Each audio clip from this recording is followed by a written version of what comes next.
एक नया क्वाड भारत और पाकिस्तान के वेस्ट में, क्या वेस्टर्न एशिया में स्ट्रगल करते हुए भारत की ये नई चाल पाकिस्तान के लिए खतरा साबित हो सकती है? ये नया क्वाड आखिर है क्या जो दुबई के सहराओं को चीरता हुआ इसराइल के मेडिटेरेनियन सी में जाकर गिरता है, या इसका जो दायरा है वो इससे भी ज़्यादा वसी है? क्या अमेरिका इस रीजन में एक नई चाल के साथ एंटर हो चुका है? आज इन सब सवालात के जवाब इस वीडियो में हम ढूंढने की कोशिश करेंगे।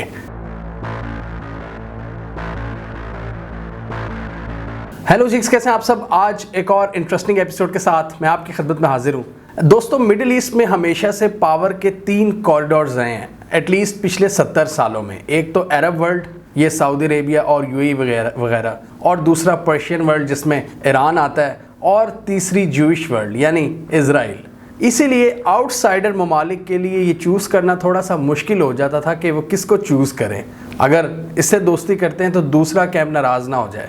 और पास्ट में हमने ये भी देखा कि अरब वर्ल्ड और इजराइलीज के दरमियान कितनी शदीद जंगें हुई, लेकिन अमेरिका की पिछले 50 सालों की अनथक मेहनत के बाद ये जो 2 पावर कॉरिडोर्स थे, इजराइल और अरब वर्ल्ड, इनके दरमियान जो फासले हैं वो काफ़ी हद तक कम हो गए हैं। और हमने देखा है कि कई अरब ममालिक ने इजराइल को अब तस्लीम कर लिया। 70s की दिहाई में अरब इसराइल जंगों के बाद ये सिलसिला शुरू हुआ था कि बहुत से ममालिक एक एक करके इसराइल को तस्लीम करते चले गए, जैसे कि इजिप्ट, टर्की, जॉर्डन और ख़ुद फ़लस्तीन। 96 में यासिर अराफात, जो फ़लस्तीन के बहुत ही प्रोमिनेंट लीडर थे, उन्होंने बिल क्लिंटन की मौजूदगी में कैंप डेविड अकॉर्ड के तहत इसराइल को तस्लीम किया। अगर हमारी मेमोरी इतनी बुरी नहीं तो लास्ट ईयर हमें याद होगा कि ट्रंप और उनके दामाद जी ने भी बहुत ज़्यादा कोशिशें की, और उसके नतीजे में एक ऐसी लहर चली जिसमें कई अरब ममालिक बह गए इसराइल को तस्लीम करने में, जिनमें यूएई सरे फहरिस्त था। और इस लहर में बहरीन, ओमान, मोरक्को और सूडान वगैरह भी बह गए। पाकिस्तान और सऊदी अरेबिया पर भी बड़ा शदीद दबाव था, और लास्ट ईयर हमने ये 2 वीडियोस बनाई थी जिनमें ये सारे इशू को बड़ा डिटेल में हमने एड्रेस किया था कि सऊदी अरेबिया ये चाह रहा था कि मेरे से पहले पाकिस्तान तस्लीम कर ले, क्योंकि पाकिस्तान मुस्लिम दुनिया में एक बहुत ही इंपॉर्टेंट प्लेयर है। तो पाकिस्तान अगर तस्लीम करेगा तो सऊदीया ये समझता था कि उनके लिए बड़ा आसान हो जाएगा। लिहाजा अभी तक वो कशमकश जारी है और पाकिस्तान और सऊदी अरेबिया पर जो प्रेशर है वो बरकरार है। अब ये जो इतनी बड़ी तादाद में अरब वर्ल्ड ने इजराइल को तस्लीम कर लिया, इसकी वजह से हुआ क्या है? इसकी वजह से ये हुआ है कि मिडिल ईस्ट में जो 3 पावर सेंटर्स थे ना, वो कम हो गए हैं, और अब मिडिल ईस्ट में 2 पावर कॉरिडोर्स हैं। आप ये कह सकते हैं कि एक अरब वर्ल्ड और इजराइल का, इनका एक गठजोड़, और दूसरी तरफ ईरान। और अल्लाह की शान देखें कि एक दौर ऐसा भी था कि सऊदी अरेबिया और उसके जो दोस्त ममालिक हैं जैसे कि यूएई, ये सारे गल्फ कंट्रीज़, ये कहते होते थे पूरी दुनिया को कि अगर तुमने इजराइल को तस्लीम किया ना तो तुमने हमसे दुश्मनी मोल ली। लेकिन अब हालात बदल चुके हैं। अरब इसराइल दुश्मनी तारीख की किताबों का हिस्सा बन चुका है, क्योंकि रिसेंटली हमारे जो अरबी भाई हैं उनको बड़ा प्यार हो गया इजराइल के साथ, और उस प्यार के पीछे बहुत बड़े बड़े लालच थे। Technology transfer, defence deals, trade deals, investments, ये बहुत पुरकशिश चीज़ें हैं।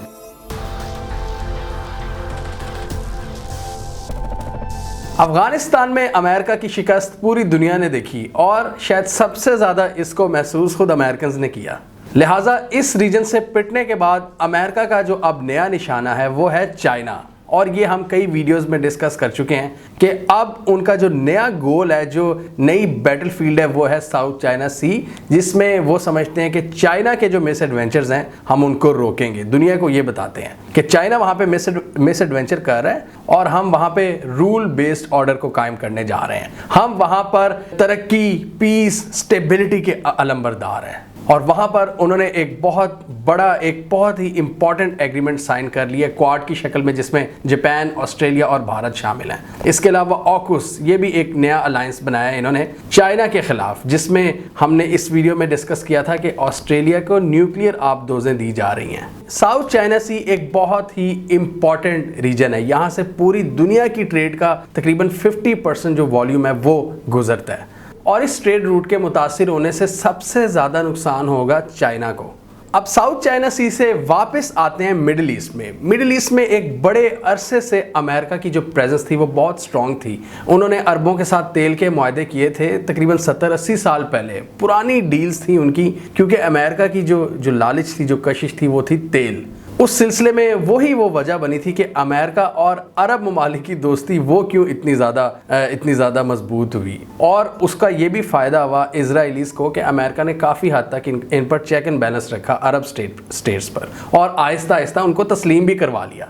अमेरिका ने इस पोजीशन को मज़ीद कंसोलिडेट करने के लिए 20 साल पहले कई जंगों का आगाज़ किया, जैसे अफ़गानिस्तान और इराक। और अमेरिका ये समझता था कि अगर मिलिटरीली खुलकर इस इलाके में आया जाए तो हमारी जो स्ट्रेटेजिक गेम है इस रीजन में वो मज़ीद मजबूत हो जाएगी। अमेरिका की इजराइल के साथ भी दोस्ती थी, अरब वर्ल्ड के साथ दोस्ती थी, और वो मिलिटरीली भी एंटर हो गया, उसने बेसिस भी बना ली। लेकिन 20 साल पहले अमेरिका का जो प्लान था कि हमारी पोजीशन यहाँ पर कंसोलिडेट होगी इन जंगों की वजह से, वो प्लान शायद काम नहीं किया। वो एक स्ट्रेटेजिक फेलियर था जिसका इजहार हमने अभी 1.5 महीना पहले अफगानिस्तान में देखा है। अमेरिका वहाँ पर अपनी स्ट्रेटेजिक प्रेजेंस को स्ट्रॉन्ग करने आया था, दूसरी तरफ चाइना ने क्या किया, वो इकोनॉमिकली स्ट्रॉन्ग होता गया, जिसका शायद अमेरिका ने अंदाज़ा नहीं लगाया था। और अपनी जो स्ट्रेटेजिक शॉर्टकमिंग्स थी चाइना ने उनको पूरा किया इकोनॉमिक पावर से। मतलब चाइना दूसरी तरीके से चाइना ने गेम की कि पहले अपने आप को इकोनॉमिकली स्ट्रॉन्ग किया और अब वो स्ट्रेटेजिक गोल्स को हासिल करने के लिए निकल पड़ा है पूरी दुनिया में। और BRI इसका एक बहुत बड़ी निशानी है, बेल्ट एंड रोड इनिशिएटिव, जिसके थ्रू चाइना इस पूरे रीजन में, एशिया में और एशिया से बाहर अफ्रीका और यूरोप तक तिजारती राहदारियां बना रहा है। लेकिन जो सबसे इसमें इंपॉर्टेंट रीजन है वो है मिडिल ईस्ट। और हमने ये देखा है कि किस तरह चाइना पिछले कुछ सालों में पूरी दुनिया की मार्केट्स में जहां पर एंटर हुआ है, वहां पर मिडिल ईस्ट में वो कितनी स्ट्रॉन्ग तरीके से एंटर हुआ है। यानी आप ये कह सकते हैं कि अमेरिका चाइना को तंग करने के लिए अगर उसके इलाके साउथ चाइना सी में एंटर हो रहा था, तो वहीं पर चाइना अमेरिका का जो स्ट्रॉन्ग होल्ड है मिडिल ईस्ट, वहां पर इकोनॉमिकली एंटर हो रहा था।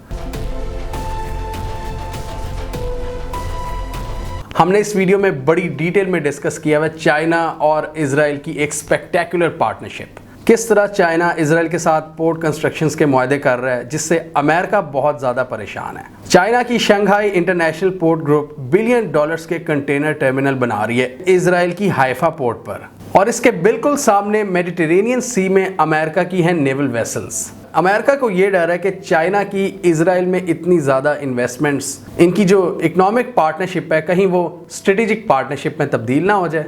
और इसी सिलसिले में इजराइल के जो पुराने प्राइम मिनिस्टर थे बेंजामिन नेतन्याहू, इनके काफ़ी इख्तलाफात हुए अमेरिका से कि चाइना के साथ जो हम डील्स कर रहे हैं उसमें आप रखने मत डालो, हमें तंग ना करो, हमें चाइना के साथ डील्स करने दो।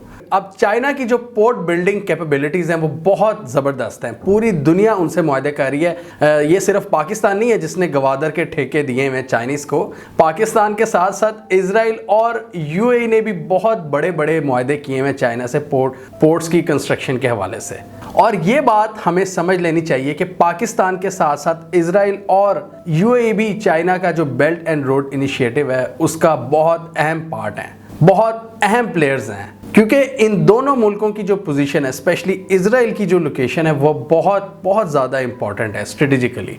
और फिर ऑब्वियसली चाइना उसका फ़ायदा उठाना चाहता है। अमेरिका की प्रेजेंस है इजराइल में, और अब चाइना उसको काउंटर करना चाह रहा है। एक आपको एग्जांपल दूं UAE और चाइना के कोऑपरेशन के हवाले से कि जो वैक्सीन्स थी ना, UAE ने सबसे पहले चाइनीज़ वैक्सीन्स लगाई हैं अपने लोगों को, अपनी पॉपुलेशन को, और अमेरिकन वैक्सीन उनको बहुत बाद में मिली थी। बिल्कुल इसी तरह जिस तरह पाकिस्तान में भी जो अमेरिकन मेड वैक्सीन्स थी, मॉडर्ना और फाइजर वगैरह, वो बाद में आई हैं। चाइना के साथ जो 5G मुआहदे किए हैं वावे कंपनी के साथ, उसमें भी अमेरिका को काफ़ी ज़्यादा अमेरिका को तहफ़्फ़ुज़ात है। इसके अलावा तीसरा बड़ा फैक्टर जो चाइना की पोजीशन को यहाँ पर कंसोलिडेट करता है वो है ईरान के साथ इनकी इतनी बड़ी पार्टनरशिप, जिसमें इनका ये प्लान है कि अगले कई सालों तक ईरान इनको तेल प्रोवाइड करेगा और इनकी जितनी भी इकोनॉमिक डिफ़िकल्टीज़ हैं ईरान की, इसको चाइना कवर करेगा। चाइना खुद इतनी बड़ी मार्केट है कि अगर ईरान के साथ कोई किसी डील में चला जाता है तो ईरान के बहुत से मसले हल हो जाते हैं जो सैंक्शंस की वजह से वो मुब्तला हैं बहुत से मसाइल में। तो ये चीज़ तो हमने देखी है कि मिडिल ईस्ट जो कभी अमेरिका का स्ट्रॉन्ग होल्ड हुआ करता था, अमेरिका उसी जगह पर जो जंगों के थ्रू कंसोलिडेट करना चाह रहा था अपनी पोजीशन, चाइना पिछले 10 सालों में इकोनॉमिकली वो ऐसे मुआहदे कर गया कि आज अमेरिका की रातों की नींद हराम हुई है। अब यहाँ पर दो भाई जो वेस्टर्न एशिया में बहुत बुरी तरह से पिट चुके हैं अभी रिसेंट पास्ट में, अमेरिका और इंडिया, वो नई नई चालें बना रहे हैं, फ्यूचर प्लान्स बना रहे हैं, किस तरह अपनी पोजीशन को यहाँ पर स्ट्रांग किया जाए और चाइना को काउंटर किया जाए। चाइना के साथ साथ पाकिस्तान को भी, एटलीस्ट इंडिया के ऑब्जेक्टिव्स में ये ज़रूर शामिल है कि पाकिस्तान को भी काउंटर किया जाए। पाकिस्तान का जो बढ़ता हुआ इन्फ्लुएंस सेंट्रल एशिया, अफ़गानिस्तान या ईरान में, उसको हम काउंटर करें, और अब वो मिडल ईस्ट में आ रहा है नए एडवेंचर्स के थ्रू। ये हमने अपनी कई वीडियोस में डिस्कस किया हुआ है कि भारत की अपनी वेस्ट में जो स्ट्रेटेजिक गेम है वो बिल्कुल ज़ीरो है। वेस्ट का मतलब immediate west, Pakistan, Iran, Afghanistan, central Asia. यहाँ पर भारत बहुत बुरी तरह से पिट चुका है और इसमें कोई डाउट नहीं है, इंडिया के अपने एनालिस्ट भी ये कहते हैं। लेकिन मिडिल ईस्ट में इंडिया की अरब ममालिक और इजराइल से बड़ी दोस्ती है, तो ये जो अब्राहम अकॉर्ड किए गए थे अरब ममालिक और इजराइल को करीब लाने के लिए, ये अमेरिका की एक एफर्ट है जिसमें अमेरिका अपना फ़ायदा भी देख रहा है कि किस तरह जो चाइना का बढ़ता हुआ असर व रसूख है उसको कम किया जाए, अपने पुराने पार्टनर्स के साथ जो दोस्तियां थीं उनको रीअफर्म किया जाए, नए तरीके से, नए सिरे से इस मार्केट में एंटर हुआ जाए, इस पूरे रीजन में अपनी गेम को रिफ्रेश किया जाए, क्योंकि अफ़गानिस्तान की भी शिकस्त उनके जहन में है और वो इतनी जल्दी निकलेगी नहीं। OIC के रोल की बात करें, जो अरब ममालिक ने बड़ा ज़बरदस्त इनिशिएटिव लिया था पाकिस्तान, बांग्लादेश वगैरह को मिलाकर, कि मुस्लिम दुनिया के लिए एक स्ट्रॉन्ग आवाज़ बने, उनका भी पिछले कुछ अरसे में असर व रसूख बहुत कम हो चुका है। इसी वजह से, क्योंकि वो इंडिया, इजराइल और अमेरिका के साथ काफ़ी हद तक वो अलाइन हो चुके हैं, और इसीलिए इंडिया को यहाँ पर एक अपॉर्चुनिटी नज़र आती है कि अफ़गानिस्तान में पाकिस्तान के हाथों बदतरीन शिकस्त के बाद वो भी नए सिरे से अपनी जो स्ट्रेटजीज़ हैं उनको डिफ़ाइन करें। इसके अलावा US की बात करें तो उन्होंने अफ़गानिस्तान से फ़ौजें तो निकाल ली हैं, लेकिन हमें ये जहन में रखना चाहिए कि उनके अभी भी जो मिलिट्री बेसिस हैं वो मौजूद हैं इन गल्फ़ कंट्रीज़ में, कुवैत, कतर, ओमान, UAE वगैरह में। और ये जो एक नया अलायंस सामने आ रहा है जिसको आप क्वाड 2 कह सकते हैं, जिसमें UAE, इजराइल, अमेरिका और भारत शामिल हैं, ये भारत और अमेरिका, इनको जो अभी रिसेंट सेटबैक्स मिले हैं इस रीजन में, वो अब उसको कवर करना चाह रहे हैं। बाइडेन की अप्रोच का हमें पता है, वो उसने बहुत पहले से बता दिया था और अब उसको उन्होंने लॉन्च भी कर दिया, build back better world with partner countries, जिसमें वो अलायंसेस बना रहे हैं और अपने जो फॉरेन पॉलिसी के ऑब्जेक्टिव्स हैं उनको उस तरह अचीव करने की कोशिश कर रहे हैं। G7 का जो इजलास था उसमें बिल्ड बैक बेटर वर्ल्ड सामने आया था। चाइना को काउंटर करने के लिए क्वाड है, जो कि ट्रंप के दौर में बना था, जो कि इंडो पैसिफिक डोमेन में है, और उससे बहुत दूर अब मिडिल ईस्ट में ये एक नया क्वाड 2, ये एक नया क्वाड सामने आया जिसको इंडियन मीडिया बहुत ज़्यादा प्रमोट कर रहा है क्वाड 2 की शक्ल में। और इनमें एक चीज़ क्लियर है कि एशिया में जो US के फॉरेन पॉलिसी ऑब्जेक्टिव्स हैं उनमें भारत इनका कप्तान है। एशिया में भारत US का कप्तान है, और इसी वजह से ये जो अमेरिका के तहफ़्फ़ुज़ात पूरा करने का बड़ा शौक़ चढ़ा हुआ है भारत को, इसकी वजह से ये अपने पुराने जो ट्रेड पार्टनर्स और जो स्ट्रेटेजिक पार्टनर्स थे उनसे भी बिगाड़ है, जिनमें चाइना, रशिया और ईरान शामिल हैं। लेकिन इसकी मैं वजह बताता हूँ वो क्यों, भारत ऐसा क्यों कर रहा है, मतलब इतनी बड़ी कॉस्ट पर अमेरिका के तहफ़्फ़ुज़ात, अमेरिका के जो मफादात हैं उनको क्यों पूरा कर रहा है। अब इंडिया के जो पॉलिसी मेकर्स हैं ना, वो बहुत डिस्टर्ब है, जो इनको बड़े बड़े स्ट्रेटेजिक सेटबैक्स मिले हैं पिछले 2-3 सालों में मोदी सरकार के अंडर, और ये मैं बार बार दोहराता रहता हूँ। इसमें कोई डाउट नहीं है कि भारत की जो स्ट्रेटेजिक गेम है वेस्ट में, इमीडिएट वेस्ट में, वो भी बहुत बुरी तरह से फेल हुई है। अफगानिस्तान में इनका रोल ख़त्म हुआ है। सेंट्रल एशियन ममालिक की पाकिस्तान से बढ़ती हुई कुर्बत, ईरान की साथ भी इनकी बहुत ज़्यादा ताल्लुकात ख़राब हुए क्योंकि अमेरिका ने इनको रोक दिया था कि तेल ना ख़रीदो ईरान से। इसके अलावा चाइना ने जो इनका हाल किया लद्दाख में, और चाइना का BRI का प्रोजेक्ट, जो ये सारी 4-5 चीज़ें भारत के लिए स्ट्रेटेजिकली बहुत बड़े सेटबैक्स हैं। ईरान ने कई प्रोजेक्ट से इनको निकाल दिया चाबहार पोर्ट में। इन सारे स्ट्रेटेजिक सेटबैक्स को India economic point of view से कवर करने की कोशिश कर रहा है अब। और मैं ये हमेशा से कहता हूँ कि मोदी सरकार की जो स्ट्रेटेजिक थिंकिंग है वो ज़ीरो है। इसी वजह से ये 4-5 जो फेलियर्स मैंने आपको गिनवाए वो इन्होंने फेस किए। लेकिन इनकी कुछ इकोनॉमिक पॉलिसीज़ और इनका जो फॉरेन मिनिस्टर है जयशंकर, वो काबिल बंदा है। और अपने राइवल कंट्री के बंदे की तारीफ़ करना, ये भी इस चीज़ की अक्कासी है कि आपको अपने जो चैलेंजेस हैं उनका इदराक है। जयशंकर वो इंसान है जिसने मोदी सरकार की फेल्ड पॉलिसीज को बहुत हद तक कवर करने की कोशिश की है। तो ये तो अपनी अपनी किस्मत होती है कि बाज़ औक़ात पैथेटिक गवर्नमेंट होती है लेकिन फॉरेन मिनिस्टर अच्छा होता है, और बाज़ औक़ात ऐसा होता है कि गवर्नमेंट की जो पॉलिसी है, जो स्ट्रेटेजिक थिंकिंग है वो अच्छी होती है लेकिन फॉरेन मिनिस्टर फारिग होता है। लेकिन जयशंकर की यहाँ पर बात करें तो उन्होंने अपनी जो गवर्नमेंट है उसकी स्ट्रेटेजिक थिंकिंग जीरो होने के बावजूद काफ़ी हद तक बड़ी ज़बरदस्त किस्म की इंगेजमेंट्स की हैं डिफरेंट कंट्रीज़ के साथ, और इंडिया को अब वो नए नए अलायंसेज में वो शामिल कर रहे हैं, और इसमें ये जो सारा क्रेडिट है ये जयशंकर को ही जाता है। और इंडिया का इन US बैक्ड अलायंसेज में शामिल होना एक सक्सेस है। मतलब जहाँ पर आपको इतने बड़े बड़े फेलियर्स मिल रहे हैं तो आपको कहीं तो कुछ ना कुछ करना है ना, तो वो जयशंकर कर रहे हैं। जयशंकर इजराइल गए थे जहां पर इन चारों ममालिक के दरमियान एक वर्चुअल समिट हुई थी। इजरायली फॉरेन मिनिस्टर इनके साथ बैठे थे और इन्होंने कॉल पर US और UAE के जो फॉरेन मिनिस्टर हैं उनको लाइन पे लिया हुआ था, और वहां से ये बातें शुरू हुई हैं कि मिडिल ईस्ट में एक नया क्वाड बन चुका है, क्वाड 2, जिसको इंडियन मीडिया क्वाड 2 का नाम दे रहा है। और यहाँ पर इजराइल के फॉरेन मिनिस्टर ने कहा कि इन चारों मुल्कों का अपना अपना एक फ्लेवर है। अमेरिका के पास पावर है, UAE के पास पैसा है, इंडिया के पास बहुत बड़ी आबादी है, साइज बहुत बड़ा है, और इजराइल के पास टेक्नोलॉजी है। तो ये चारों ममालिक एक दूसरे के साथ ये इस पार्टनरशिप के जरिए बहुत ज़्यादा फ़ायदा हासिल कर सकते हैं। तो ये जो नया क्वाड सामने आया है, क्वाड 2, जिसमें इंडिया और अमेरिका ने शामिल किया है UAE और इजराइल को। इंडिया और अमेरिका ये समझते हैं कि इस तरह ट्रेड, टेक्नोलॉजी और डिफरेंट इकोनॉमिक मैटर्स में हम कोऑपरेशन करके चाइना को थोड़ा बहुत काउंटर कर सकते हैं। ये इंडिया और अमेरिका की सोच है। अब ऐसा बिल्कुल नहीं है कि इसके सिर्फ फ़ायदे ही फ़ायदे हैं, इसके बहुत से चैलेंजेस भी हैं इंडिया के लिए।